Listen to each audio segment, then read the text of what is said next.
Have you ever wondered what lies beneath the surface in big cities? Rise 20 minutes 30 meters above, and life bustles with people, day turning to night, and hundreds, perhaps thousands, going about their business. But down there, it's always night, inhabited only by machines and rats. Or is it? This is exactly how I would start a book if the idea hadn't left me long ago, when I took on this temporary job.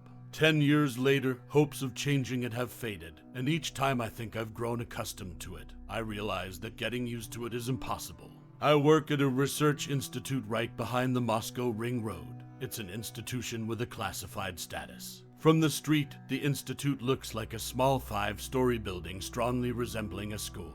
The structure is Soviet era, and I wouldn't be surprised if it was indeed a typical school project designed to divert attention and save on manpower. However, the top 5 floors are just the tip of the iceberg.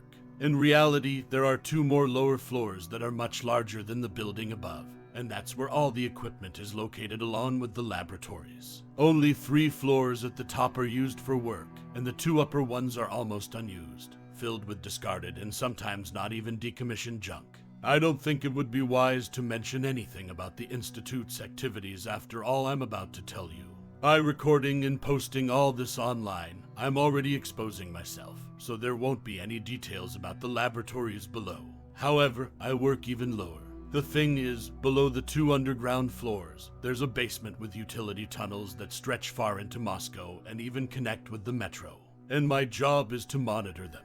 When I responded to the job offer, I was surprised. They needed a person with a higher education to play the role of an electrician, plumber, and guard all in one. They offered a very decent sum and were even willing to take someone without experience. Of course, I agreed. I could see a life full of perks for the next 10 years. But the first time I descended into the basements, I understood where the catch was. The communication lines laid back in Soviet times had no light sources, and on the monthly inspection day, I had to walk to the metro connection point and back. I had to walk practically the entire day, and I wasn't entitled to a partner. It was also strictly forbidden to print out metro exits and other urban communications, which practically meant that I had to exit and enter in the same place. I was equipped with the most basic gear, a helmet with a flashlight, a handheld flashlight, a small backpack for tools, a radio, and a stun gun. The latter was intended in case there was a threat in the tunnel, and the instruction ordered to immediately turn off the helmet light, report intruders via radio, and go back if strangers were encountered. In other words, if there were diggers, homeless people, gangs, etc., it wasn't my job to kick them out, which was already a relief.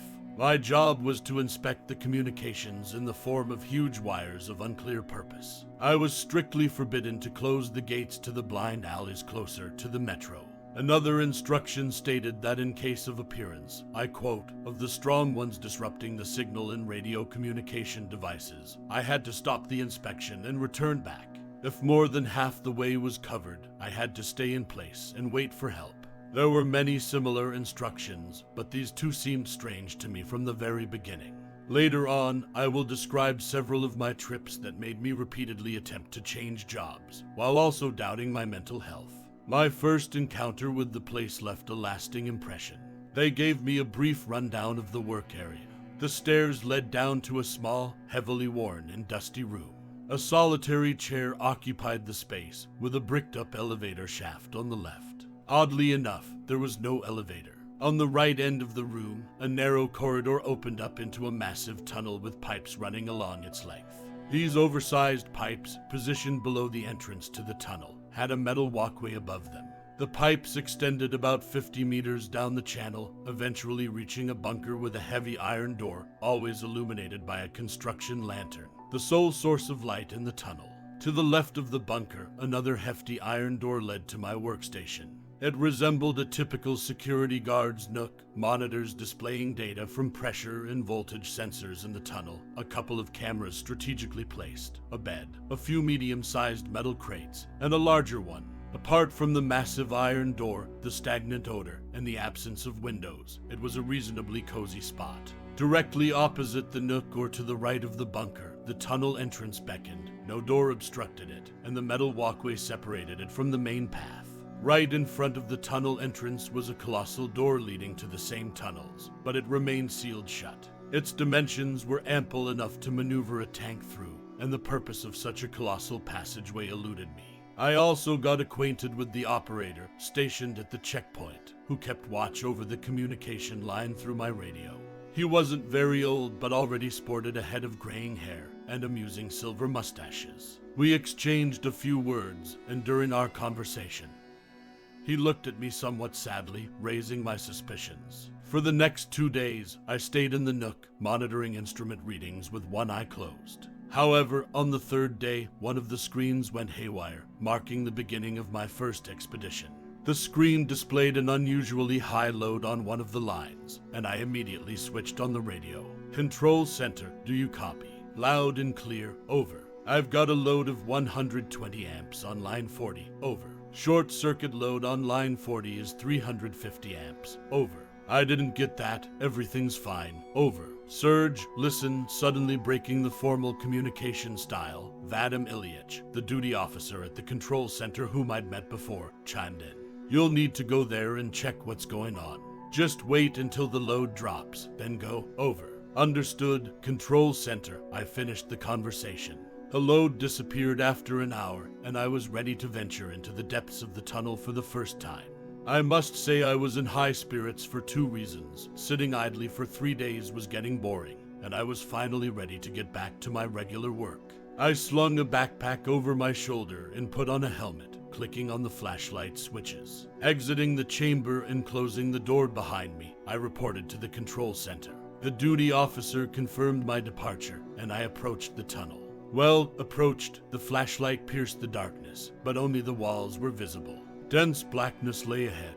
For the first time, I stood there alone, without people, outside the chamber. Somewhere far off, something buzzed, but my ears still rang from the silence. It was quiet enough for me to hear my own breathing, and the darkness of the tunnel seemed less intriguing. Something in me briefly squealed loudly and began filling my brain with thoughts of how nice it would be to send everything to hell and quit the job right now. Simultaneously, I wanted to turn my back to the tunnel even less than to go into it. In the end, I got a grip on myself and decided to continue. After a couple of 100 meters, the iron bridge ended, and I was already walking on dust, breathing horribly smelling dampness and dusty air.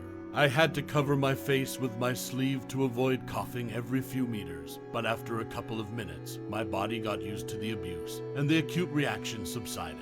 In short, I reached the site of the failure, and things were really bad there. Several wires were chewed, and it seemed true that there were bite marks, like human, but much larger. Moreover, only the insulation was chewed to pieces, and the conductors were untouched. I reported everything over the radio, asked to de-energize the line, and received a response that I had to wait. I took off my backpack, sat on it, and lit a cigarette. They cut me off after about 10 minutes. I taped the wiring in a couple of layers, and while doing this, I noticed a lump of strange slime near the wall, more like some strange fungus. After finishing winding the wiring, I touched it with my foot, and suddenly, about 300 meters away from me, I heard a heavy thud, as if an old sack had fallen to the ground. Something told me to run, and quickly, which I did, leaving the backpack with all my belongings behind. I caught my breath in the tunnel, barely made it to the chamber, where I realized that the backpack was lost. I reported to the control center. The next day, the bosses scolded me a lot, threatened with a reprimand, but after my explanation, they quickly backed off. And when I remembered what Ilyich had said about the load, I began to shake at the thought of what I might have seen if I had gone immediately.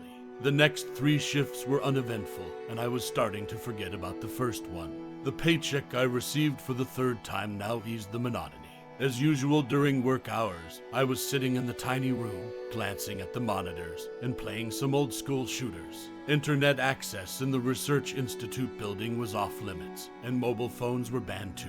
To kill time, I loaded some classics onto the local computer. It's worth mentioning that, according to the instructions, the door to the room must always be closed, whether I'm inside or outside. And Ilyich hinted more than once that following the instructions was quite important. So, here I was, wrapping up my game, and suddenly, something fell off. Pausing the game, I noticed a lingering sound. One of the sounds hadn't stopped. Listening closely, it seemed to come from behind the wall, a faint tapping that moved as if something was crawling inside. Not knowing what possessed me, I decided to tap back, and that's when things went haywire. The tapping intensified and moved towards the door, one thud at a time. The last few hits were so powerful that crumbs fell from the ceiling, and the lights flickered. Terrified, I grabbed a stun gun from the table and huddled in the corner, but after the final hit, everything fell silent. After a couple of seconds, still hugging the stun gun with a pounding heart, I slowly regained composure. However, as soon as I decided to stand up, I heard footsteps. Well, not exactly heard, more like felt. The floor slightly vibrated, as if something heavy was moving through the pipes. According to the sounds, it stopped right next to the door. I needed to report this urgently, but fear paralyzed me. Suddenly, scratching noises started on the door, very low, but it sounded as if a whole bunch of claws were scratching simultaneously. The sound briefly ceased, and then something incredibly powerful slammed into the door. The impact was so intense that one of the light bulbs in the room went out, and a chunk of plaster fell from the ceiling. Panic set in, and I grabbed the radio, blurting out an incoherent mix of pleas and desperate attempts to convey what was happening. Meanwhile, the door banged a couple more times, and then silence. About 10 minutes later, the door opened from the other side, and a bewildered police team and a stern-faced Ilyich walked in, the only one keeping his calm. During the inspection of the door, a pile of dead rats was found at the bottom. Judging by the blood on their paw prints and a couple of claws stuck in the stone near the door, they seemed eager to get to the other side. Additionally, there was a small dent in the door. However, since the door was made of solid iron and about as thick as a safe door, whatever caused the dent had to be enormous. Nothing else was found, but after this incident, I decided to simultaneously look for a new job alongside this one. Going back into the tunnels after an event like that was something I definitely wanted to avoid. Ilyich remained silent as a corpse, and no matter how much I tried to get information from him, he said nothing except that there was nothing on the cameras, which likely meant it was a collapse. What kind of collapse in an artificial channel, and a vertical one hitting the door without any debris, I have no idea. But that's what they wrote in all the documents. After that, I never found better work.